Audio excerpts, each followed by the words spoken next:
చూస్ country delight, live better. ఇప్పుడే country delight app ని download చేసుకోండి.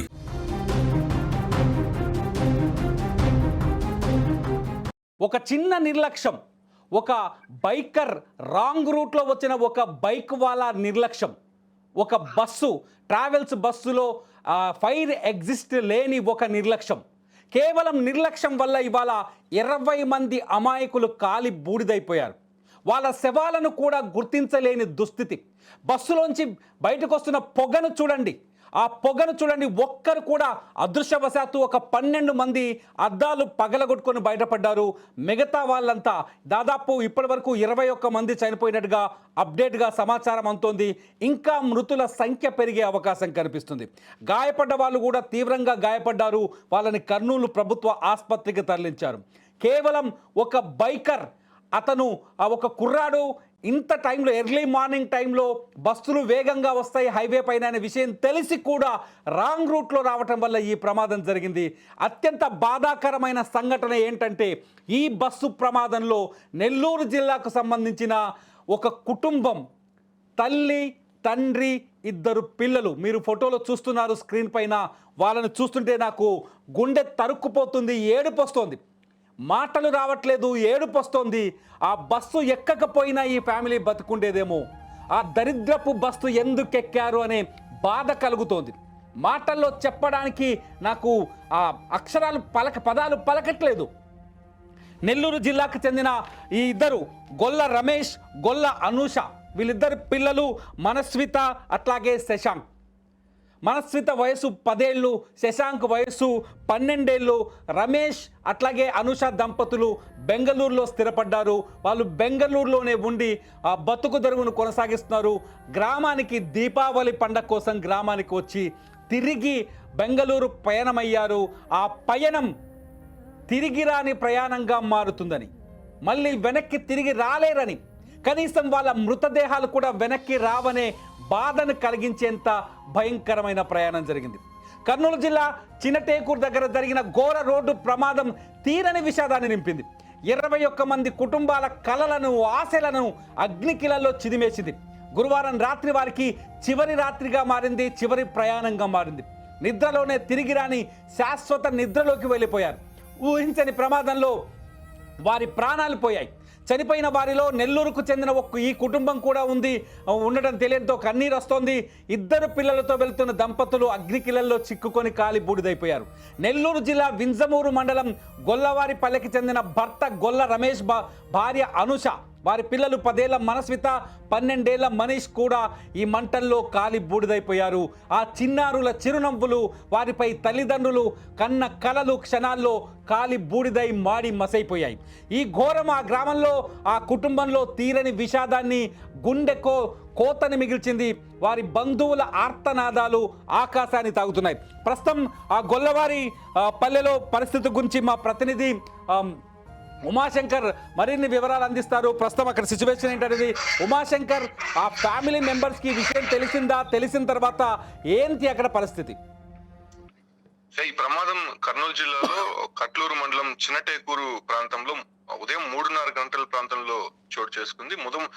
ముందు వెళ్తున్నటువంటి స్పోర్ట్స్ బైక్, అది స్పోర్ట్స్ బైక్ లో వెళ్తున్నటువంటి ఒక వ్యక్తి ఆపోజిట్ డైరెక్షన్ లో వచ్చి బస్సును ఢీ కొట్టారు. అంటే మనం సాధారణంగా చూస్తూ ఉంటాం, ఆర్టీసీ బస్సులకైతే వేగ నియంత్రణ అనేది ఉంటుంది, దాదాపు 80 స్పీడ్ వరకే వాళ్ళు లిమిట్ అనేది పెట్టుంటారు. బట్ ఈ ప్రైవేట్ ట్రావెల్స్ బస్సులు మాత్రం ఆ వేగ నియంత్రణ అనేది ఉండదు, కంట్రోలింగ్ అనేది ఉండదు. వాళ్ళు 100 నుంచి 120 స్పీడ్ లో వెళ్తూ ఉంటారు. సో ఆ కంట్రోలింగ్ లేకపోవడంతోనే ఒకసారిగా బైక్ ను వేగంగా ఢీ కొట్టారు. ఢీ కొట్టడంతో ఆ పెట్రోల్ ట్యాంక్ లో ఉన్నటువంటి ఫ్యూల్ బయటికి రావడంతో ఒక్కసారిగా మంటలు చెలరేగాయి. అప్పటికే డ్రైవర్ దిగి దాన్ని కంట్రోల్ చేసే ప్రయత్నం చేశారు. అప్పటికి ఆ మంటలు అనేది వ్యాపించాయి. తర్వాత లోపల ఉన్నటువంటి ప్రయాణికుల్ని కొంత అలర్ట్ చేసేటువంటి ప్రయత్నం చేశారు. అప్పటికే దాదాపు వెనక ఉన్నటువంటి ఎమర్జెన్సీ డోర్ ద్వారా దాదాపు 12 మంది అటువైపు నుంచి దూకేసినటువంటి పరిస్థితి. అంటే ఇక్కడ ప్రధానంగా చూసుకోవాల్సింది, పోలీసులు కొంత లేట్ గా వచ్చినప్పటికీ కూడా అటువైపుగా వెళ్తున్నటువంటి కొంతమంది వాహనదారులు మాత్రం అక్కడ రెస్క్యూ చేశారు. అందరినీ కూడా బయటకు తీసుకొచ్చే ప్రయత్నం చేశారు. సో ఆ ఒక్క తీసుకురావడంతోనే దాదాపు కొంతమంది ప్రాణాలు కూడా మిగిలిపోయాయని చెప్పొచ్చు. దాంతో ఇప్పుడు ప్రెసెంట్ మాత్రం 21 మంది చనిపోయినట్టయితే తెలుస్తోంది. అక్కడ బాడీస్ ని కూడా బయటికి తీసుకురాలేనటువంటి పరిస్థితి ఉంది. అక్కడే పోస్ట్ మార్టం నిర్వహించేటువంటి ప్రక్రియ ప్రారంభించారు. ఇక్కడ మనం ఒకటి ప్రధానంగా గమనించాలి, బస్సుకు సంబంధించినటువంటి ఫిట్నెస్ లేదు, ఇన్సూరెన్స్ లేదు, ట్యాక్స్ వ్యాలిడిటీ లేదు, అసలు పొల్యూషన్ మొత్తం కూడా ల్యాబ్స్ అయిపోయినటువంటి పరిస్థితి. మన దగ్గర ఉన్నటువంటి ఒక రిపోర్ట్ మనం గమనించవచ్చు. ఆ రిపోర్ట్ లో ఉన్నటువంటి ప్యాసింజర్స్ లిస్ట్ మొత్తం మనకుంది. హైదరాబాద్ నుంచి బెంగళూరు వెళ్తోంది బస్సు. ఆ బస్సుకు సంబంధించినటువంటి ప్యాసింజర్స్ లిస్ట్ లో మొదటగా మనం చూస్తే డ్రైవర్ డీటెయిల్స్ తో పాటు కింద ఫిట్నెస్ సంబంధించినటువంటి వ్యాలిడిటీ దాదాపు 31 మార్చి 25వ తారీఖునే అది ల్యాప్స్ అయిపోయింది. దాంతో పాటు కూడా ఇన్సూరెన్స్ కి సంబంధించి 24వ నెల 2024లోనే ఇన్సూరెన్స్ ల్యాప్స్ అయిపోయాయి. అదే రకంగానే ట్యాక్స్ అంటే వ్యాలిడిటీ ఈ బస్సులో ఇప్పుడు ఖాళీ బూడిదైపోయిన వాళ్ళు లేకపోతే చనిపోయిన వాళ్ళకి కనీసం పరిహారం కూడా అందని పరిస్థితి ఉందా? ఎస్, ఇప్పుడే ప్రధాని మోదీ ఒక్కొక్కరికి 2 లక్షల చొప్పున చనిపోయిన వారికి ప్రకటించారు. దాంతో పాటు కూడా 50,000 రూపాయలు అంటే ఉమాశంకర్, ఇవి నలుగురు ఫ్యామిలీ సంగతి ఏంటి? ఈ నలుగురు ఏం చేస్తున్నాడు? ఈయన రమేష్, గొల్ల రమేష్, అనూష అసలు బెంగళూరులో ఎక్కడ ఉంటారు? వాళ్ళ పరిస్థితి ఏంటి?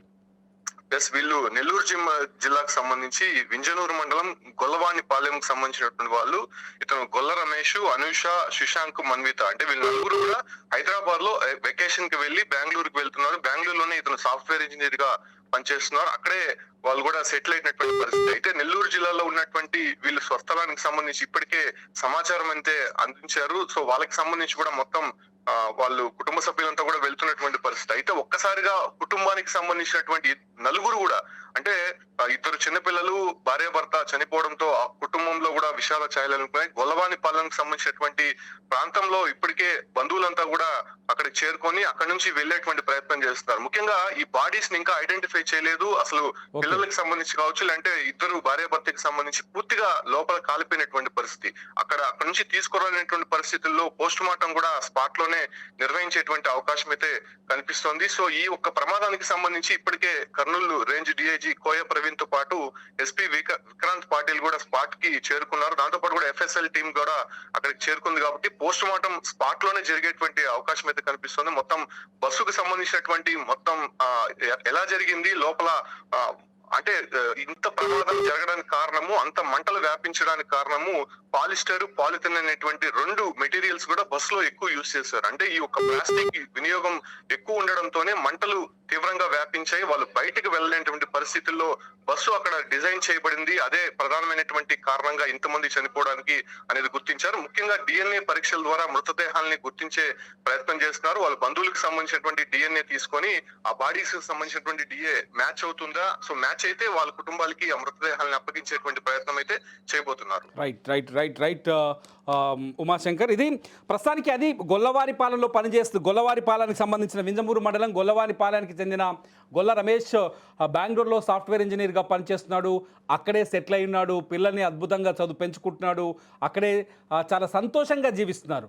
వాళ్ళ సంతోషాలన్నీ ఈ ట్రావెల్స్ బస్సు, వి కావేరి అనే ట్రావెల్స్ బస్సు యాజమాన్య నిర్లక్ష్యం కారణంగా మొత్తం కాలి బూడిదైపోయాయి. మనం చూడొచ్చు బస్సు ఏ స్థాయిలో కాలిపోయిందో. వాళ్ళ శవాలని కూడా వెలికి తీయలేని పరిస్థితి. ఏపీ ఎఫ్ఎస్ఎల్ టీం అక్కడికి వచ్చింది. అక్కడి పరిస్థితులన్నింటినీ పరిశీలిస్తుంది. ఒక విషయం చూడండి, ఒక ట్యాంకర్ కనిపిస్తోంది. ఇది స్పోర్ట్స్ బైక్కి సంబంధించిన ట్యాంకర్ బస్సుకి ఎదురుగా వచ్చింది. ఆ సమయంలో బస్సు స్పీడు దాదాపు 100కు పైనే ఉన్నట్టుగా తెలుస్తుంది. బస్సు వచ్చేసి ఆ ట్యాంకర్ని వెహికల్ని ఢీకొట్టిన తర్వాత మంటలు వచ్చాయి.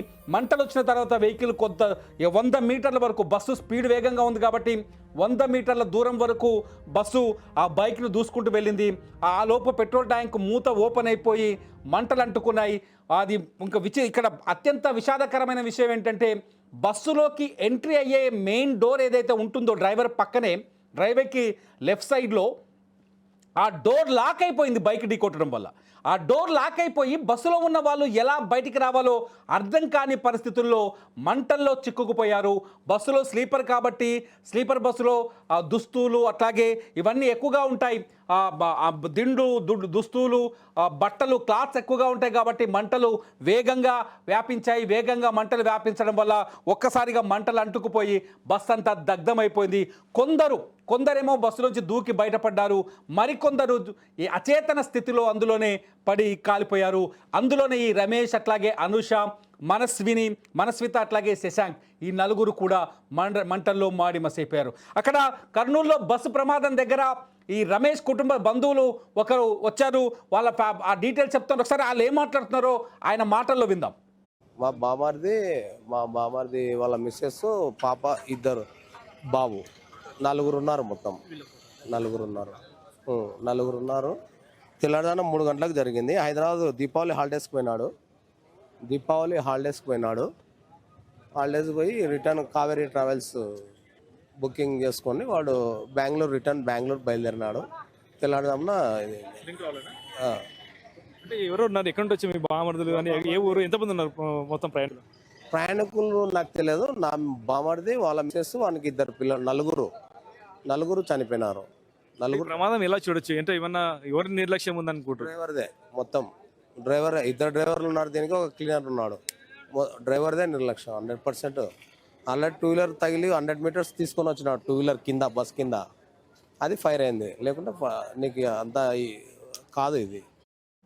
ఈ ప్రమాదం వెనుక కావేరీ ట్రావెల్స్ నిర్లక్ష్యం చాలా స్పష్టంగా కనిపిస్తుంది. ఆ ట్రావెల్స్ బస్సుకి ఎటువంటి ఫిట్నెస్ లేదు, ఆ ట్రావెల్స్ బస్సుకి ఇన్సూరెన్స్ లేదు, ఆ ట్రావెల్స్ బస్సుకి సంబంధించిన క్లియరెన్స్ లేవు. కేవలం డబ్బు దాహంతో ఆ బస్సుని పట్టించుకోకుండా, దాని నెంబర్ చూడండి ఒకసారి, DD ఉంటుంది. DD అంటే డామన్ అండ్ డయ్యూన్. అది మన కేంద్ర పాలిత ప్రాంతంలో తక్కువ ట్యాక్స్ ఉంటుందని కొనుగోలు చేసిన బస్సులు అక్రమంగా హైదరాబాద్, ఆంధ్రప్రదేశ్, తెలంగాణలో ఈ బస్సుని నడిపిస్తున్నారు. ఈ బస్సుకు సంబంధించిన లొసుగులకు సంబంధించిన పూర్తి అప్డేట్స్ని నెక్స్ట్ వీడియోలో చూస్తూనే ఉండండి. లైవ్ అప్డేట్స్ కోసం సుమన్ టీవీ.